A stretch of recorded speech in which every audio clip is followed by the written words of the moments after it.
Thank you very much for listening to this week's talk on the Sedra of ekev. And we continue with the theme that we are reading this real time. This is something that is referring, as we read the words of Moshe Rabbeinu, we recreate the journey that he took as the leader of the nation of Israel, and also the particular time period that we are in, which is hurtling through the month of Av. We are today the 20th day, today's Wednesday, the 20th day of Av, and we are already preparing psychologically for Elul. But very interesting that I believe that there's a reference to this period in the Sedra of ekev in chapter 9, verse 25. And this is talking about the recap of the golden calf.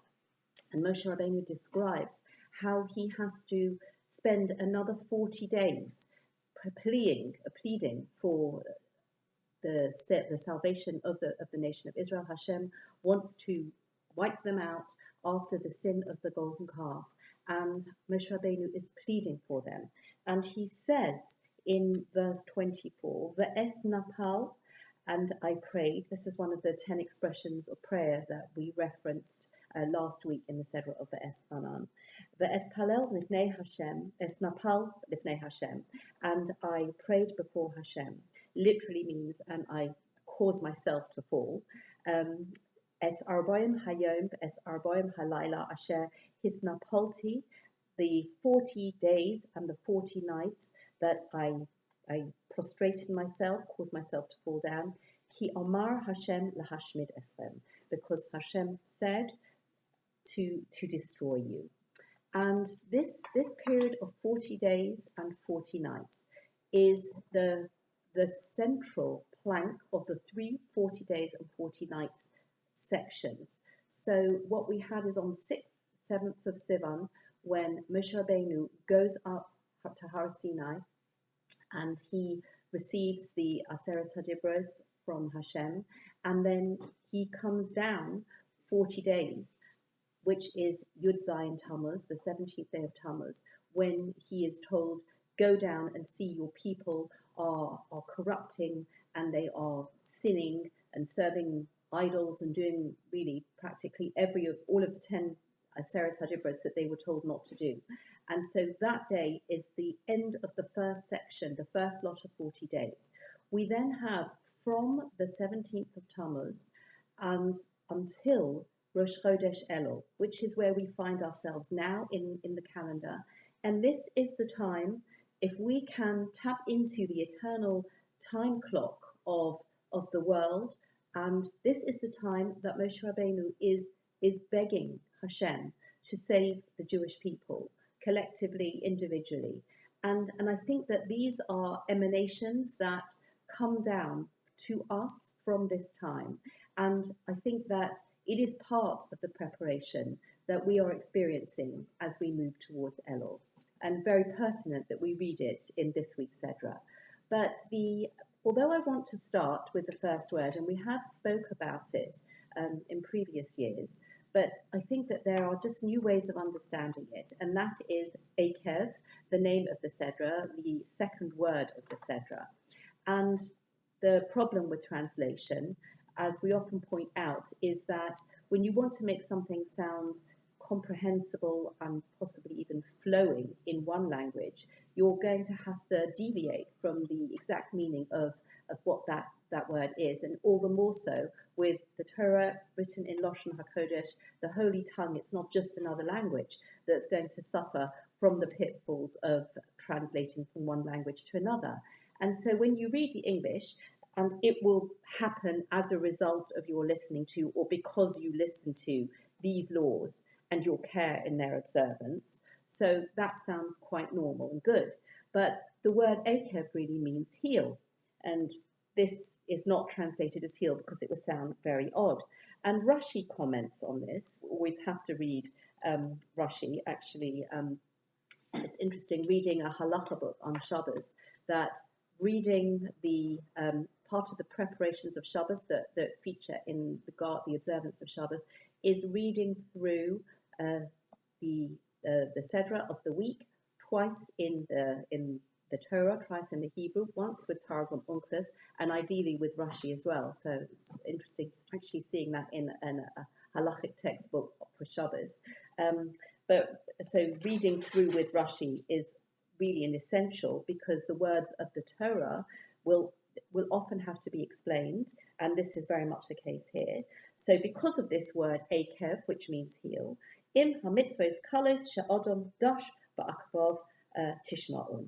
So he says that ekev, this word ekev, is written here because it refers to the heel that, just like we tread on things on the ground, if we're not so particular about what we're treading on, it won't matter to us so much, that when ekev tishma'un el hamishpatim ha'ela, etc., we need to take particular care not to disregard the mitzvahs that we, in our limited understanding, will consider less important, like the stuff that we tread on. So those are the mitzvahs that we need to look out for, that we need to observe with really great care. And so that's the classic interpretation. But it was just occurring to me, just from some thoughts and also from very interesting interpretation given by Rabbi David Foreman. And first of all, just thinking about the physiology of the heel, and also the interesting concept that we have in English language of the Achilles heel. And so just thinking about the heel, that is really what anchors us when we stand, that the rest of our body is vertical, and then our heel is horizontal, and that provides us the strength and the stability. And really, although especially I think podiatrists would agree that we don't pay enough attention to our feet, we're often, whether we wear torturous shoes or whether we just don't give them much thought. But really, the feet are such an integral part of the body. Every part of the body is integral, but the feet, as they anchor our body, they are really our strongest point, meeting, and they're also combining the upper and the upper parts of our body with that ground, with that adama that is earthy, that is really, say, physicality and not so refined. And the feet act as the bridge, as that place of connection, and enable us to walk upright. And we need to understand that where we have our greatest strength, that is also going to be the point of greatest weakness. So that the feet, the heel, and this is, I think, conveyed in the concept of an Achilles heel. So even though the actual sort of Achilles part might be slightly higher than the heel, the tendon joins the heel. And in Greek mythology, I believe, it was that weak point that the arrow could penetrate. And I think that this is what we are going to need to be mindful of, because where you have your greatest strength is potentially your greatest weakness. And so what are our greatest strengths, and how can they be flipped to become our greatest weakness? So the greatest strength that we read about in this week's Sedra, among other things, are the promise of the concept of progeny, the concept of passing on to the future generation, the fact that we are a nation and we become eternal when we transmit our values to our descendants. And this is the as we will link up soon with Abraham Avinu, with Abraham our father, but this promise of nationhood, of descendants that will follow in the path of the Torah. And there's also the land, the importance of centrality. This is something that features very much in this entire book of Devarim, of Deuteronomy, and it is always with that poignant image that we had in last week's Sedra of Moshe Rabbeinu, who is looking over from the mountain on the east side of the Jordan and facing, looking at the land, all the four compass points of the land, and knowing that he at this point is not going to enter into the land. And so these are such central planks, and they are going to provide us continuity and land. They are going to provide us with the tools to become a nation. But what is the problem? That when we are blessed with progeny, when we are blessed with the land, that we become complacent and we forget about the Torah and the mitzvahs and Hashem. We become waylaid by the temptations of the surrounding nations, and whether it's idol worship, whether it's just not really working on our relationship with Hashem, not paying enough attention to the deeper meaning, to realizing that when we have these gifts, we need to really acknowledge them and be so grateful for them. And that's the only way that we're going to save ourselves from actually falling into the trap of complacency and becoming distant from Hashem. So this is, in a nutshell, how we are going to go forward. And if we look at the actual question that Moshe Rabbeinu asks, he says, with all of this, he's saying, yes, you have to listen to the mitzvahs. And we have in chapter 10, verses 12 to 14, which we will get to. And so here it is. Va'ata Yisrael, and now Israel, Ma Hashem Elokecha shoel me'imach. What does Hashem, your God, ask from you? Ki in, but.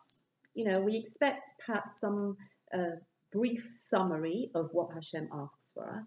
Lehira es Hashem Elokecha, to fear Hashem, laleches b'chol derachov, to go in all his ways, or la'ava oso, and to love him, ve'la'avod es Hashem Elokecha, and to work to serve God, your Lord, with all your heart and with all your soul. So this is on the one hand absolutely what we need to do, but it seems to continue in this vein. And perhaps if we would have a briefer summary of headings that we can really tap into, and we can really know, yes, this is my mission statement. I will flesh it out, but at least I have, in a very succinct form, something that I can hold on to, that I can use as a reference point. And actually, we have this from the prophet Micha, and this is in the book of Micha, from the latter prophets, chapter 6. And very similar language to what Moshe Rabbeinu is actually saying here, and that is chapter 6, verse 8. Higid lecha Adam, he has told you, man, ma tov, what is good, uma Hashem doresh mimcha, and what Hashem is seeking from you, ki in, but, asos mishpat, do justice, va'avas chesed, love of kindness, v'hatznea leches im Elohecha, and walk modestly, humbly with your God. And so we have, with subtle differences, a very similar frame of Moshe Rabbeinu, but the actual concepts, these three, are much more focused, I think, and much more concentrated in terms of what they are. So the first one is asos mishpat, to do justice. The first ingredient that we need, what does Hashem seek from us? And he's told us, Adam. And I think that Moshe Rabbeinu is calling Yisrael here. The prophet Micha is referring to Adam. And we can think of Adam in the very broader sense as Adam Harishon, the first man. We can think of ourselves as Adam, that although we are Yisrael, really we share common characteristics, and we need to weave these fundamental aspects of mishpat, chesed, and snei aleches im Hashem, we need to have our hat of Odom on our head, that we should be thinking of ourselves in the broadest possible way when we are refining these three characteristics when we want to reduce, when we want to just say, Hashem, what do you want from me? These are the three things that I'm going to focus on. And I'm going to do that as Odom in the broadest possible way. And this concept of doing justice. So justice is something that is practical, that we have a court system that may on its own be fairly harsh and structured, but it is, if you want to think of it, as the skeleton that gives the flesh and the soft parts of the body the frame of the structure. And this is the justice. This is the harshness of the law. This is the knowledge of what is right, what is wrong, according to the Torah and according to the statute books of any legal system.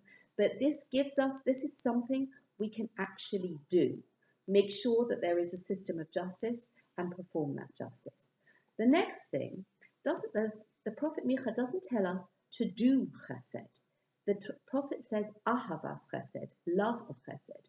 Maybe because chesed is something that is just, whether it's because it's softer and whether because different people are going to have different interpretations, different concepts of chesed, and it will take many different forms. It's not as rigid as mishpat, as justice. It is softer and more flowing, and therefore we need to love it. And it is through loving it that we will come to do it.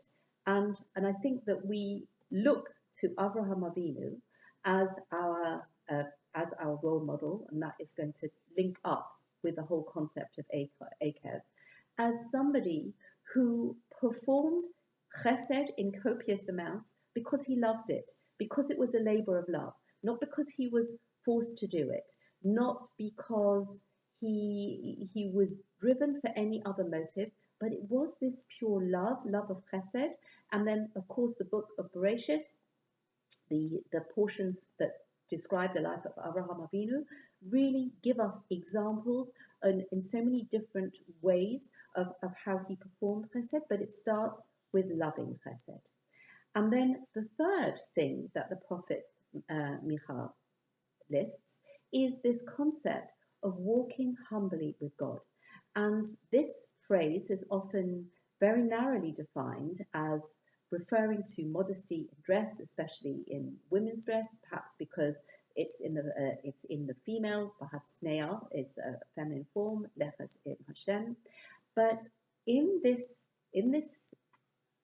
three-part structure of what does Hashem seek from us, when we link it up with mishpat, because first of all we have a system of laws, and that is great. Then we have kindness, but both of those things can go badly wrong when human beings are the ones in charge. When human beings don't realize that there is a creator above them who is actually responsible, having created in the past, and has given us a perfect system, and we need to, in a way, put our own intellect and our ideas of what is right and wrong, we have to put them beneath what is really written in the Torah and use the Torah as the guide. And so we need to have this concept of walking with Hashem, of understanding that everything comes from Hashem. And this core humility is going to mean that our mishpat and our chesed, our justice and our kindness, are real justice and real kindness. And we can have the example, for example, in the Torah of the people of Sodom who enforced unjust laws justly. So they had a system of justice and they were very particular about enforcing them, but they were unjust laws. So really the Torah is giving us that perfect balance, that perfect combination of justice that is real justice, loving kindness that will soften the harsh edges of mishpat, but similarly chesed, kindness without that structure of the law is, in the words of Rabbi David Foreman, mush. So we have this combination. We have a body with a skeletal system and with the flesh and muscles and tendons that can be upright as we are standing. But it has to be humbly with Hashem, because this word humbly teaches us that when I think I'm walking with God, if it's not humbly, then it may be arrogantly. If it's arrogantly, it's defeating the purpose. If it's arrogantly, if I walk with God arrogantly, then I will probably come to look at people who are walking with God in a different way and look down on them and insult them, think that I am doing it better than them. This concept of walking humbly with Hashem means that I am walking with Hashem. I know I need to walk with Hashem to complete the triangle, but equally, other people are going to walk with Hashem in their way. So this may be the broad interpretation of Vahatzneah Leches im Hashem. So with these 3 points, we have really what does Hashem ask, in the words of Moshe Rabbeinu, or seek, in the words of the prophet Micha? How does that work? We are able to really combine them all and get this perfect picture, have this structure, and then we can flesh out all the details. What is so interesting, linking this idea of how we need to look on future generations, the gift of children and the gift of the land as tools. And we learn this lesson from Abraham Avinu. The only other place in the Torah that the word ekev, heel, is used in conjunction with the word Shema, because we have in our Sedra, in chapter 7, verse 12, V'haya ekev tishma'un. Okay, we have ekev and tishma'un.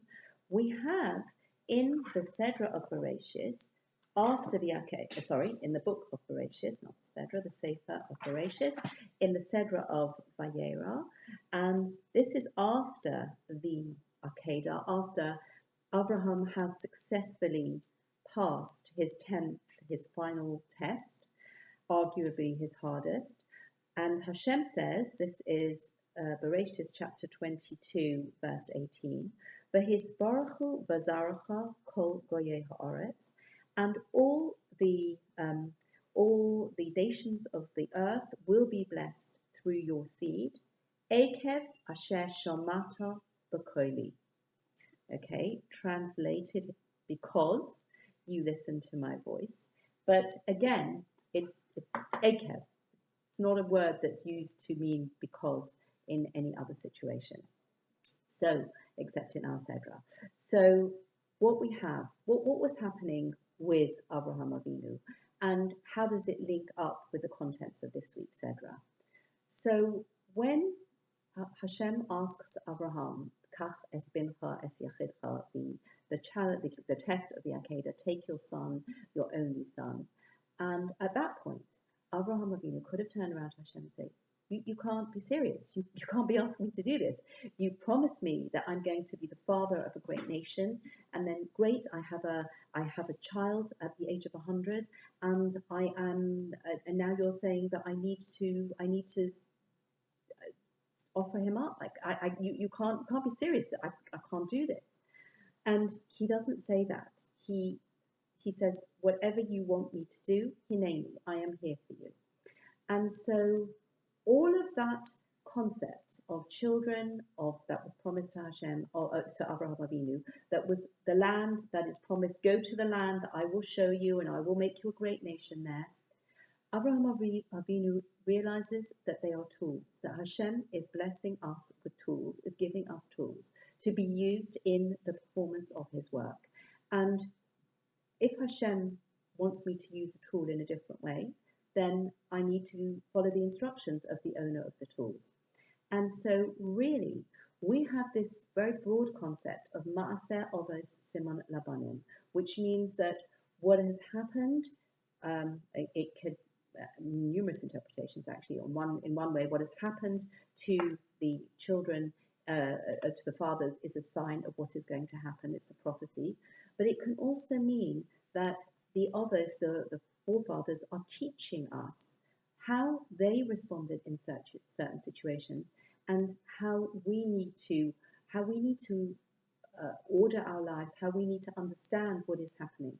And so this concept of ekev and shema that we find from Abraham Avinu and the Akedah, the words that Hashem uses, that we need to understand that this blessing of children and land is something that Moshe Rabbeinu is telling us.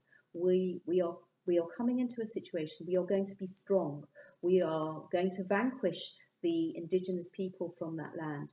But what gives us the right to do that? Why do we have why should we be living there any more than the people who are already living there? And it is this concept of using the gifts, using the great strength of the successful conquest of the land of Israel and the blessing of children, using those as tools in service of Hashem.